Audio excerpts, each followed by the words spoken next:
उत्तर प्रदेश शासन एवं समाज कल्याण विभाग द्वारा मुख्यमंत्री सामूहिक विवाह योजना सामूहिक विवाह समारोह का आयोजन मैनपुरी निवास पंडाल में संपन्न हुआ, जिसकी अध्यक्षता डीएम अंजनी सिंह ने की और यहां पर बड़ी संख्या में अधिकारी कर्मचारी मौजूद रहे।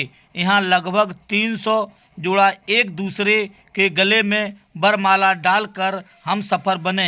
यह समारोह बड़े उल्लास के साथ संपन्न हुआ। यहाँ क्या कुछ बताया है डीएम अंजनी सिंह ने, एसपी गणेश प्रताप शाह ने, भाजपा जिलाध्यक्ष राहुल चतुर्वेदी, नगर पालिका अध्यक्ष प्रतिनिधि आलोक गुप्ता एवं पूर्व जिलाध्यक्ष प्रदीप सिंह चौहान ने वर वधू को आशीर्वाद देते हुए यहाँ क्या कुछ बताया है, आइए ये भी जानें इस पूरी खबर के जरिए। आप इन तस्वीरों में देख सकते हैं यहाँ पर सामूहिक विवाह समारोह में यहाँ पर नृत्य का भी आयोजन हुआ है, बैंड बाजों के साथ बारात भी चढ़ी है। आप इन तस्वीरों में देख सकते हैं सैकड़ों की संख्या में, हजारों की संख्या में लोग यहाँ मौजूद हैं।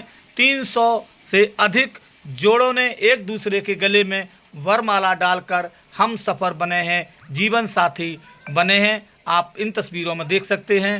हमारे यूट्यूब चैनल मैनपुरी 84 न्यूज़ में आपका स्वागत है। हमारे इस चैनल को सब्सक्राइब करें, लाइक करें, वीडियो पर कमेंट करें। आपका बहुत बहुत धन्यवाद। मैनपुरी से चंद्रपाल साक्य की ये रिपोर्ट। उपस्थित आदरणीय अध्यक्ष नगर पालिका श्रीमती संगीता गुप्ता जी, आदरणीय जिलाध्यक्ष भाजपा राहुल चतुर्वेदी जी, आदरणीय उपाध्यक्ष ब्रज क्षेत्र श्री आलोक गुप्ता जी, आदरणीय पूर्व विधायक श्री अशोक चौहान जी, आदरणीय पूर्व जिलाध्यक्ष श्री प्रदीप चौहान जी, मेरे सहयोगी अधिकारीगण, आदरणीय पुलिस अधीक्षक, आदरणीय सीडीओ साहिबा, आदरणीय एडीएम साहब, सभी आदरणीय जनप्रतिनिधि जो हमारे प्रमुख हमारे साथ उपस्थित हैं, मेरे अन्य आदरणीय सहयोगी अधिकारीगण, प्रेस के साथी और अंत में सबसे महत्वपूर्ण जो है आज उपस्थित वर वधू और उनके परिजन, मैं सबसे पहले आपको बधाई देता हूं कि एक बहुत शानदार आयोजन में आप सब उपस्थित हुए और आपकी उपस्थिति मात्र ही इस आयोजन को गरिमा प्रदान कर रही है।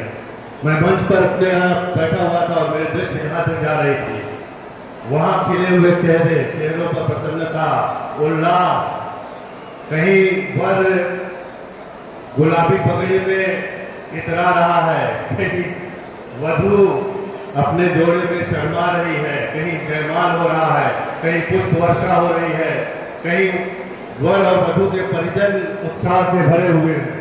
न जाने कितने दृश्य मेरी दृष्टि ने देखा और ये तभी संभव हुआ है जब इस तरह के कार्यक्रम हो रहे हैं। मैंने कई विवाह समारोह देखा है और हमारे साथी भी हमसे सहमत होंगे कि इस तरह का समवेत विवाह समारोह जहां 300 के करीब वर और वधू शामिल हो रहे हों और इतना उल्लासमय वातावरण, हर कोई प्रसन्न है, इतनी प्रसन्नता जिस कार्यक्रम में हो वो कार्यक्रम कितना पावन होगा।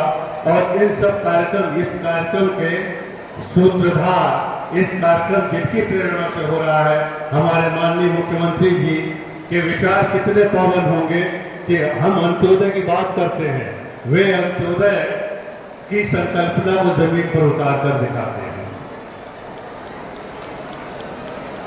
विवाह एक मध्यम वर्गीय परिवार या हमारे वे लोग जो आर्थिक दृष्टि से पिछड़े हुए हैं, उनके लिए कितना महत्वपूर्ण विषय होता था कि कई मुहावरे गए गए विवाह को लेकर, जैसे चप्पलें खींच जाना, किसी का विवाह इतना आसान नहीं होना, बहुत ही कठिन काम था। और एक साथ इतना विवाह होना और उसके बाद भी इतने सुरुचिपूर्ण ढंग से, इतने गरिमापूर्ण ढंग से, कभी कभी मैं सोचता हूँ, मेरे साथ मुझे लगता है कि मेरे साथी भी सोच रहे होंगे कि काश समय वापस आ जाता और हम लोग भी इतने गरिमापूर्ण वातावरण में, इतने गरिमापूर्ण आयोजन में विवाह हमारा हुआ होता। मैं देख रहा था आदरणीय आलोक गुप्ता जी जब संबोधित कर रहे थे हमारे अतिथियों को, तो उन्होंने उनके चेहरे पर और उनकी आंखों में मैंने भय और साहस का द्वंद्व देखा। जब अपनी श्रीमती जी को उन्होंने कई गणमान्य लोगों के बाद संबोधित किया तो एक बार उनके चेहरे पर भय दिखाई दिया और दूसरे ही क्षण उनके भाव भंगिया में साहस दिखाई दिया। लेकिन मैं आप सहित इन सब वर वधू आज जो जोड़े बन रहे हैं उनका उनसे ये कहना चाहूंगा कि आज तक जो हुआ सो हुआ। आगे के जीवन में अपनी अर्धांगिनी को आप पूरा महत्व देंगे और उनके बिना उनके विचार विमर्श किए हुए अपने जीवन के महत्वपूर्ण निर्णय नहीं लेंगे। ये हमारे पंडित जी जो सप्तपदी करा रहे हैं, जो तमाम श्लोक पढ़ रहे हैं, उन्होंने भी ये आपसे कहा, अगर नहीं कहा तो ये अवश्य कहें कि आज से ये अर्धांगिनी केवल शब्दों की नहीं है, आपके जीवन के हर निर्णय, आपके जीवन की हर खुशियां, आपके जीवन की हर कठिनाइयों में अर्धांगिनी होना चाहिए। और तभी हमारा, जब हम अंत्योदय की बात करते हैं तो उससे एक कदम आगे आकर महिला सशक्तिकरण की भी बात करते हैं। तभी हमारी महिलाएं सशक्त हो सकेंगी और सही अर्थों में अर्धांगिनी हो सकेंगी। भारत भूमि कई बार देवताओं के लिए भी ईर्ष्या का विषय होती है। कई श्लोकों में ऐसा कहा गया है, कई पुराणों में ऐसा कहा गया है कि देवता भी ये कामना करते हैं कि हमें भारत की पूरी भूमि में जन्म लेने का अवसर प्राप्त हो। और मैं ये कार्यक्रम देख के सोच रहा था कि ये हमारे देश और हमारे देश से बढ़कर हमारे उत्तर प्रदेश में ये संभव है कि इतना सुरुचिपूर्ण आयोजन हो रहा है। और इसका बहुत हद तक श्रेय हमारी सीडीओ साहिबा को और उनकी टीम को जाता है, तो मैं उन्हें भी बधाई देना चाहूँगा और उम्मीद करूँगा कि इस कार्यक्रम को और आगे बढ़ाया जाएगा। और हम अपने दिए हुए लक्ष्य पर ही नहीं तक पहुँचने का लक्ष्य नहीं रखेंगे। हमें जो लक्ष्य दिया गया है हम कहीं उससे पार जाएंगे, उससे आगे जाएंगे। मैं सभी जोड़ों को, सभी वर वधू को, जो हमारे वर वधू निकाह कर रहे हैं उनको और उनके परिजनों को, सभी को ढेर सारी शुभकामनाएं देना चाहूँगा। और ये जरूर आप लोगों को कहना चाहूँगा कि आप निश्चित रूप से सभी लोगों को ये दिन हमेशा याद रहेगा। आप जब कभी भी आपको पुरानी सुखद स्मृतियाँ आपके मानस पटल पर आएगी तो मुझे लगता है कि ये समारोह सबसे आगे आएगा। तो कृपया इसको भी याद रखिएगा कि सरकारी योजना, माननीय मुख्यमंत्री जी की योजना के कारण ये संभव हो सका है। और आप इस खुशी के जो साक्षी हो रहे हैं उसको हमेशा आपके मन मस्तिष्क में ये खुशी बनी रहे, आपके मानस पटल पर ये खुशी बनी रहे और आपके आगे आने वाला जीवन बहुत ही उज्जवल हो। मोदी जी का सबका साथ और सबका विकास, क्योंकि हम देख रहे हैं एक तरफ जहाँ हिंदू रीति पे विवाह चल रहे हैं, वहीं पर निकाह का कार्यक्रम भी चल रहा है। हमारी सरकार में किसी के साथ भेद नहीं होता, लेकिन जैसा कि अपने बड़े भाई ने कहा, आदरणीय सुश्री चौहान जी ने, कि बोलने वाले बोल रहे हैं लेकिन सुनने वाले लोगों की संख्या कम है। तो वो जो कहावत है कि मियां बीवी राजी तो क्या करेगा ताजी, जिनकी शादी हो रही है वो शादी करेंगे, बाकी लोग तो अपना भूल रहे हैं। आज के कार्यक्रम में समाज कल्याण विभाग ने जिस प्रकार से आयोजित किया, विशेष रूप से धन्यवाद के पात्र है सभी अधिकारीगण और सभी ऐसे नवविवाहित जोड़े जो आज शादी के बंधन में बंधने जा रहे हैं। उन सबको मैं अपना आशीर्वाद देता हूँ और सभी अधिकारियों को बहुत बहुत धन्यवाद देता हूँ। एक नई शुरुआत हो रही है। इस पूरे कार्यक्रम को सफल आयोजन करने के लिए प्रशासन की पूरी टीम को धन्यवाद के पात्र है। ये मेरा दूसरा कार्यक्रम में शामिल होना है। पहले कार्यक्रम में मुझे याद है कि बहुत सर्दी पड़ रही थी और फिर भी लोग जोड़े पकड़ रहे थे और आज के मौसम